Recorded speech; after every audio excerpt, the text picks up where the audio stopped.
Amazon has just announced their fee changes for 2026. And surprisingly, there's actually some really good news buried amongst all of these changes. Now, I'm not going to run through all of the changes, as this is quite a long press release and this video would end up being a couple of hours long. Most of these changes are fairly inconsequential, so I'm just going to focus on two types of fees in particular. Number one, the storage fees. This is how much you pay to Amazon for holding inventory in their warehouses. And secondly, I want to focus on the fulfillment fee. This is usually one of the biggest fees you pay when working with Amazon, and it's how much they charge you per unit for packaging up your product, sending it to a customer, and managing the customer service side of things. So first, I just want to read the introduction to this press release. In 2026, we will make one of our largest ever fee reductions, lowering fees by an average of 15p per unit sold in our European stores. Now, 15p per unit doesn't really do these changes justice, as this is not a blanket 15p reduction. Many of the pricing tiers aren't changing, but some of them are, and they are reducing substantially. And this is why I think is exciting and why it's going to present new opportunities. So let's take a look at the storage fees first, and these are quite straightforward. So currently we pay 76p per cubic foot between January and September, and then in Q4, so October to December, it jumps substantially. It nearly doubles to £1.37 per cubic foot. After the 1st of February 2026, it's still going to stay 76p between January and September, but it is going up in Q4 from £1.37 to £1.51. So not a deal breaker, but certainly something to be aware of, as you're already paying quite a high fee to store inventory at Amazon during Q4. There's also some increases for oversized products as well. We're going from 50p in January to September to 55p, and then in Q4 from 79p to 87p. So fee increases we'd rather not have, but this is kind of fairly standard and it's what Amazon's been doing for years. Now let's get on to the more exciting fee changes here. This is where the new opportunities are going to be. So Amazon has announced the new fees, but they didn't include the old fees for comparison. So what I've done, I've opened up the latest rate card, the latest current rate card. So this is from October 2025, the 15th of October. And I've scrolled down to, I think it's page 6. Where are we? Here we go, all of the fulfillment fees here. And I've copied over the relevant UK column so we can do a direct comparison. So let's go back to the spreadsheet. So you can see straight away, a lot of these shipping weight tiers, there's actually no changes. There's no reductions at all. So whether it's a light envelope, standard envelope, large envelope, extra large envelope, everything's staying the same. So this is why I say when they say it's 15p on average per unit, this isn't a blanket reduction. There are some tiers that are seeing much greater reductions, most of which are currently hidden behind my face, and I'm going to show you in a moment. We then get to the first tier, which is interesting, and this is the small parcel tier. Now, my advice has always been, when you are selecting a product to sell on Amazon, try to avoid products that weigh more than 1.9 kilograms, either the actual weight of the product or what Amazon call the dimensional weight, which is when you multiply the dimensions together, so width, depth, and height, divide by 5,000, and that gives you the equivalent dimensional weight in kilograms.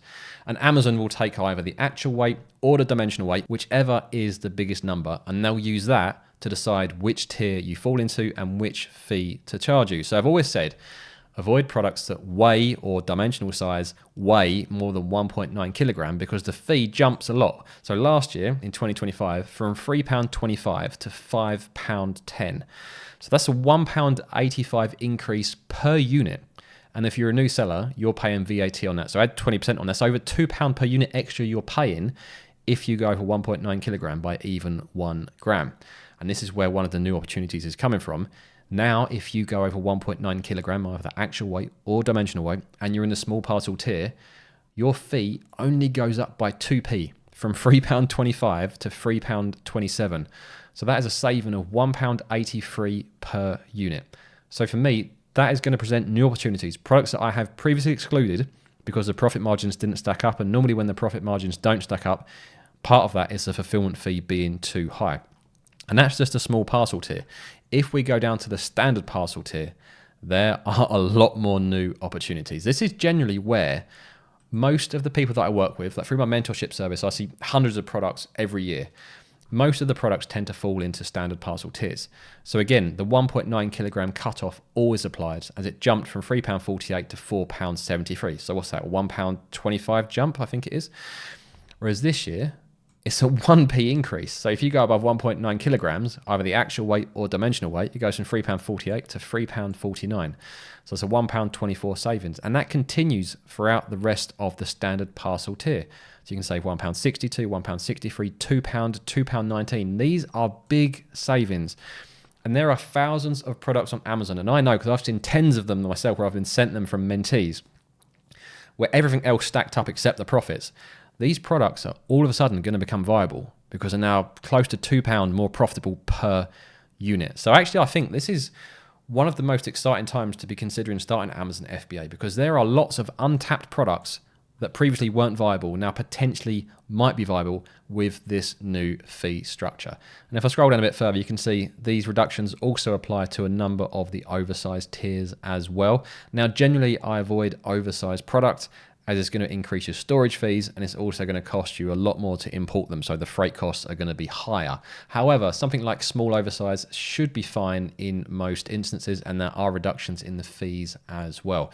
And just a final point on this document, I'm not going to read all of this out, but it's just confirming basically that Amazon aren't going to use dimensional weight for all categories now. So for a number of categories, it's still going to be the actual weight or the dimensional weight, but there are a number of categories here, so you can pause this video and read them yourself, that dimensional weight will no longer apply. Now, it used to be a really big issue, dimensional weight, but I think with how close these fees are now, so if we take the standard parcel, for example, going from a product that weighs 150 grams to one that weighs nearly 12 kilograms is, I don't know what's that, 55p increase.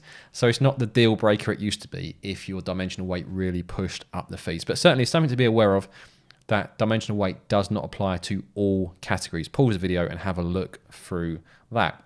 To wrap up the video, I've got two more things to share with you. First, Helium 10 have extended their Black Friday offer. So if you're looking to start your own Amazon FBA business, you're going to need something like Helium 10. They're offering 40% off for the first 12 months. You don't have to sign up for 12 months. You can cancel any time. It's the best deal Helium 10 do. So if you're going to get involved, now is the time to do it. And at the time of recording this video, there is 1 day and 16 hours remaining on this offer, and there'll be a link to that in the pinned top comment and in the description. Now, if you do want to start your own Amazon FBA business and you want to find your first product first, I'm going to pop up a link to a video that will show you my top 3 product research techniques, and I'll see you guys over there.